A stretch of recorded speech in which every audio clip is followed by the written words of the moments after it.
Here we are 2 years after the Wall Street come apart, and we have an economy that's still lingering in a funk. And the Federal Reserve announced the day after the elections, amazingly, they picked the day after the elections to announce what the Associated Press called a bold effort to invigorate the economy. The purchase of $600 billion in government bonds from now through the middle of next year. This is a pace of $75 billion a month. $600 billion is on top of the $250 billion, $300 billion that it would be paying to buy reinvesting proceeds in its mortgage portfolio. Of course, you may ask, well, where does the Fed get this money? They create it out of nowhere. The idea is for cheaper loans to get people to spend more and stimulate hiring, says the Associated Press, who's evidently easily fooled. The Fed says it will review whether adjustments are needed depending on how the economy is performing. And the Fed itself, in its statement, said, consistent with its statutory mandate, the committee seeks to foster maximum employment and price stability. Currently, the unemployment rate is elevated, and measures of underlying inflation are somewhat low relative to levels that the committee judges to be consistent over the long run with its dual mandate. Although the committee anticipates a gradual return to higher levels of resource utilization in a context of price stability, progress toward its objectives have been disappointingly slow. Yeah, I know, even Sarah Palin is outraged. She's calling for Ben Bernanke to cease and desist. I wonder if Sarah can see Ben from her backyard. But this $600 billion comes after an unprecedented $8 trillion in federal government power that was unleashed after the financial meltdown that has already come into play. These are actions by the Federal Reserve, the TARP, guarantees made by the FDIC, the direct bailouts. And the Fed funds rate has been held at 0 to 1/4% since December of 2008. And what's been the result of all that? Well, at the end of October 2008, the yield on the government's 10-year bond was 3.92%. It ended last week yielding 2.52%. Lending your government for 1 year snagged you all of 21 basis points last week. 2 years ago, you would have earned a very fat 1.44% for lending your government money. And the prime lending rate that banks use to base their commercial loan lending rate on for borrowers, that was slashed to 4% in October of 2008. That was less than half the 8.25% prime rate that it had been a year prior to that. Banks then cut their prime rate in December of 2008 to 3.25%, where it's been ever since.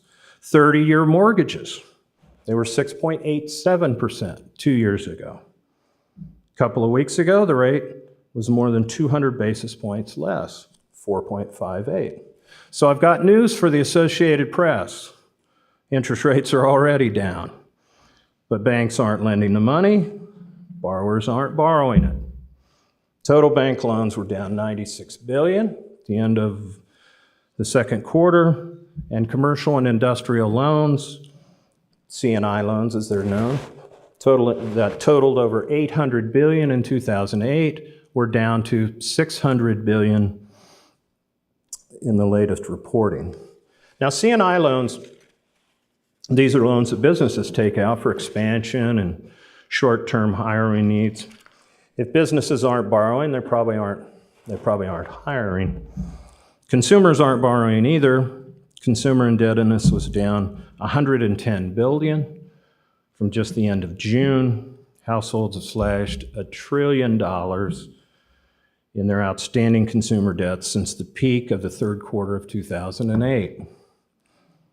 And while interest rates have fallen, unemployment rate has risen. October of 2008, unemployment was 6.1. Latest reading, it's 9.6. And if you count discouraged workers and workers having to work part-time, the rate's 17%. There's 1.2 million discouraged workers in September, and that was more than double the 503,000 discouraged workers from a year ago. The average length of official unemployment has increased to 24.5 weeks, the longest since the government began tracking data in 1948. The number of long-term unemployed has now jumped to 4.5 million, and nearly 1.5 million have been unemployed or out of work for 99 weeks or more. So unemployment is up. GDP is up 2.5%. But John Williams at Shadow Stats reports that 63% of that is from inventory building, despite reports that consumption is slowing. In fact, Williams writes, if the quarterly GDP growth were viewed in terms of just quarter-to-quarter change, the way the rest of the world tends to report its GDP, that non-annualized quarterly growth rate in final sales would round to 0.1%, which is minimal growth, virtually flat by anybody's measurements. In August, over 42 million people were participating in the government's Supplemental Nutrition Assistance Program, SNAP. In other words, 42 million people are buying their groceries with food stamps. It's an all-time record. It's a 17.5% increase from a year ago. So all this rate cutting, monetizing, hasn't put anybody to work, and it hasn't stabilized anything except dependence on the government. And while the folks at the Bureau of Labor Statistics say that there is no inflation at 1.14% CPI, John Williams calculates CPA the old way, says consumer prices are rising at 8.5%. All this money, all this government stimulus, but no growth and no jobs to show for it. Only higher prices, even if the government says they aren't rising. But Keynes said a little or a lot of government nudge here and there would bring prosperity. After all, he claimed that markets were broken, and it was for government and central banks to intervene. Hunter Lewis wrote a great book called Where Keynes Went Wrong. And he said it was Keynes's contention, in addition to, of course, all being dead in the long run, that number one, people are too future-oriented. Number two, society tends to underconsume and oversave. Yeah, that describes America recently, sure. Number three, interest rates tend to be too high. Not exactly. Four, monetary policy can lower interest rates by money printing.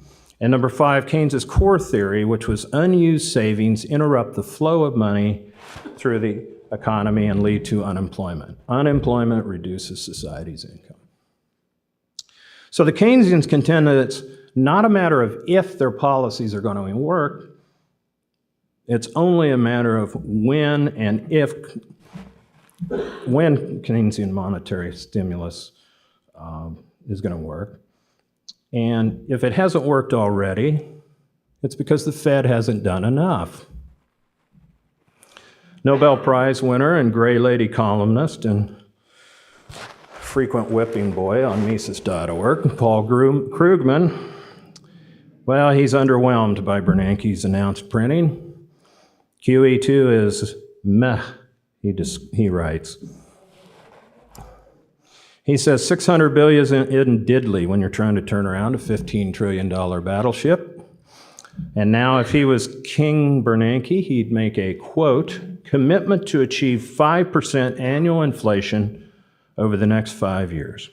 Or perhaps better, to hit a price level 28% higher at the end of 2015 than the level today. Crucially, this target would have to be non-contingent, not something you'd call off if the government recovers. Why? Because the point is to move expectations, and that means locking in price rises whenever it happens. Most Keynesians think we should already thank our lucky stars for their policies anyway. Economists Alan Blinder and Mark Zandi did a report recently, supposedly using a standard economic model, and determined that if the Fed hadn't intervened, the decline in GDP would have been 3 times worse. The unemployment rate would have risen to over 16%, and that we would have a federal deficit of $2.6 trillion. Now, if the model is so standard, then as Bill Bonner asks, how come the Obama economic team, since surely Larry Summers and Christina Romer had this standard model sitting in their desk somewhere, why were they claiming that the initial stimulus would ensure that the unemployment rate wouldn't climb over 8%? Fact is, it turns out this modeling business is all nonsense. F.A. Hayek explained in his 1974 Nobel acceptance speech entitled "The Pretense of Knowledge" that monetary and fiscal policies are the product of what he called the scientistic attitude, which in fact is unscientific in that it involves a mechanical and uncritical applications of habit of thought to fields different than those in which they have been formed. So just as it was 36 years ago when Hayek delivered this seminal speech, the Keynesians believe that there, quote, exists a simple positive correlation between total employment and the size of aggregate demand for goods and services. It leads to the belief that we can permanently assure employment by maintaining total money expenditure at an appropriate level, unquote.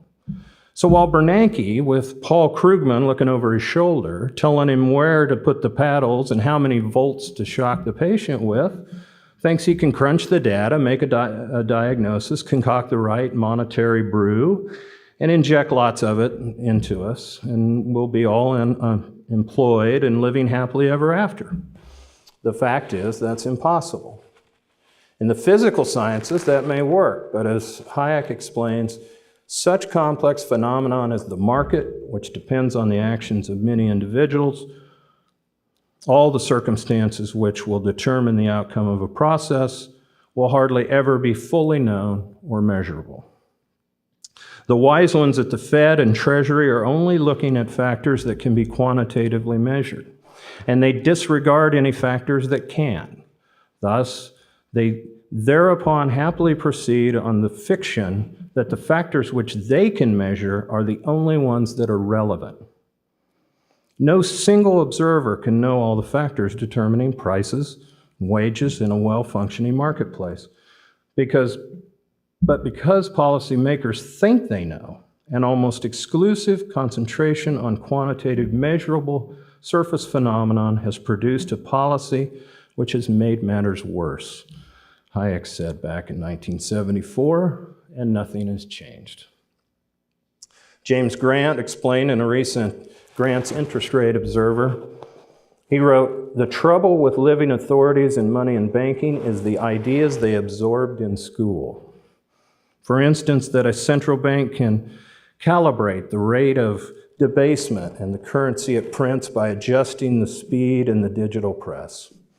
Or that the Federal Open Market Committee can pick the interest rate that will cause the GDP to grow and payrolls to swell and prices to levitate by 2% per annum, give or take a basis point or two. Such things are impossible."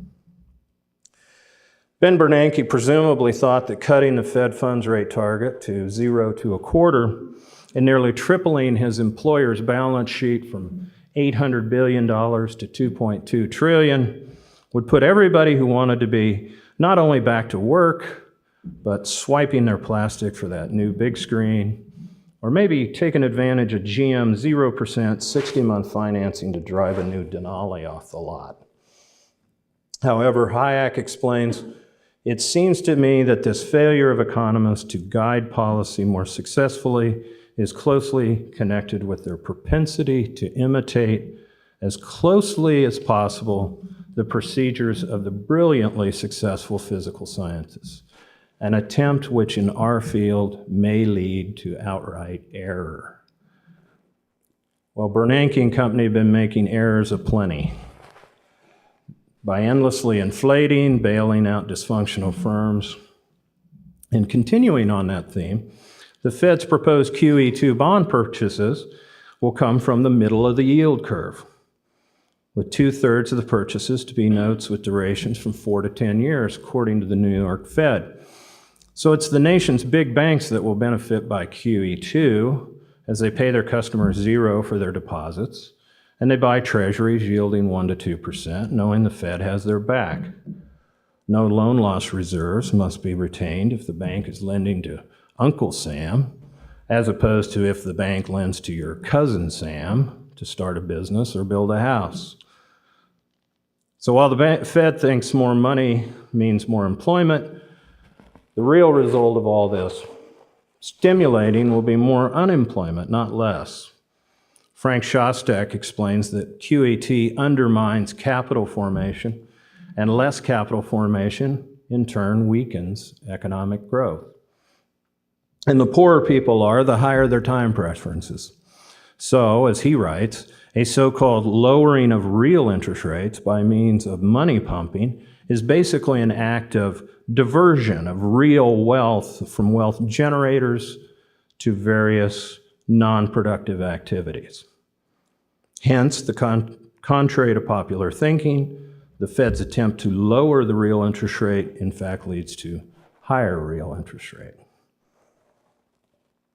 Now, the reason we're in this recession in the first place is that it is a clearing of the malinvestments that took place when the Fed's easy money rushed into those investments during the boom. So producing things that nobody wants and propping up dysfunctional firms and malinvestments cannot possibly help any economy. The government's money men are engaging in what Hayek can refer to as the fatal conceit, thinking that they have the knowledge to fix and plan the economy.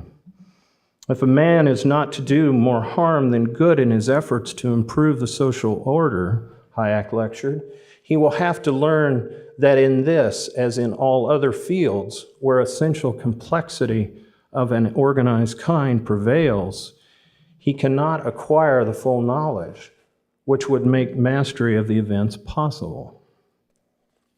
But these Fed chairmen are considered the most powerful men in America, if not the world. While on the job, the previous Fed chair, Alan Greenspan, was reverently referred to as the maestro. However, as Lou Rockwell points out, monetary pumping was his only weapon. Think about the occasions: the Mexican debt crisis in '96, the Asian contagion of '97, long-term capital management meltdown in 1998, the Y2K crisis in '99 and 2000, the dot-com collapse, and finally, 9/11 terrorist incidents in Washington and New York. Each time the prescription was more money. Well, now Greenspan he spends his time reinventing history and denying any accountability for the housing bubble and bust, or accountability for his Fed's monetary policies. Even that Enron prize he won doesn't look so hot right now. Current Fed chair was Time Magazine's Person of the Year last year because he, quote, didn't just reshape U.S. monetary policy, he led an effort to save the world economy, unquote. However, Bernanke's reputation may have hit its peak at the end of '09. The harder he hits the monetary gas pedal, the further his reputation, along with the value of the dollar, goes downhill.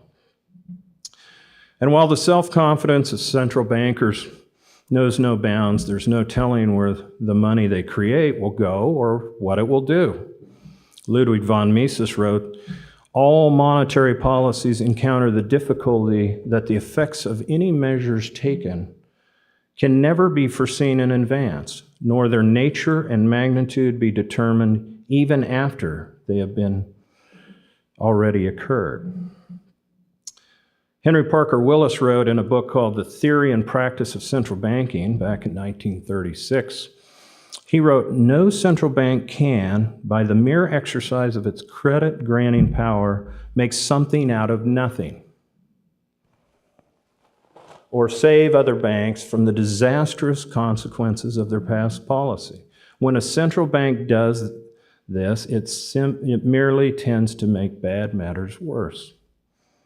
Willis, who, by the way, was the first secretary of the Federal Reserve Board, wrote back in a time when central banks were thought to merely be available to liquefy the commercial banking system.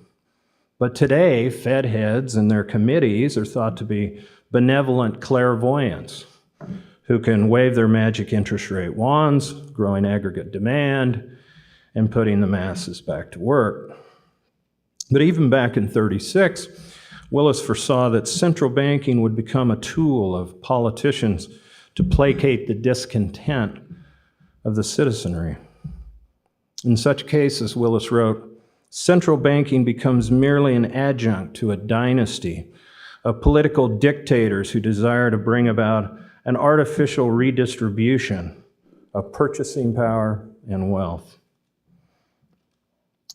Concluding his Nobel acceptance speech, Hayek said, the recognition of the insuperable limits to his knowledge ought indeed to teach the student of society a lesson of humility which should guard him against becoming an accomplice in man's fatal striving to control society, a striving which makes him not only a tyrant over his fellows, but which may well make him the destroyer of a civilization which no brain has designed, but which has grown from the free efforts of millions of individuals. So while the wisdom of Hayek is long forgotten, instead, we have central bankers who are worshipped on Wall Street and in Washington, allowing their hubris to place not only the U.S. economy, but all of society on the brink of destruction. Thank you.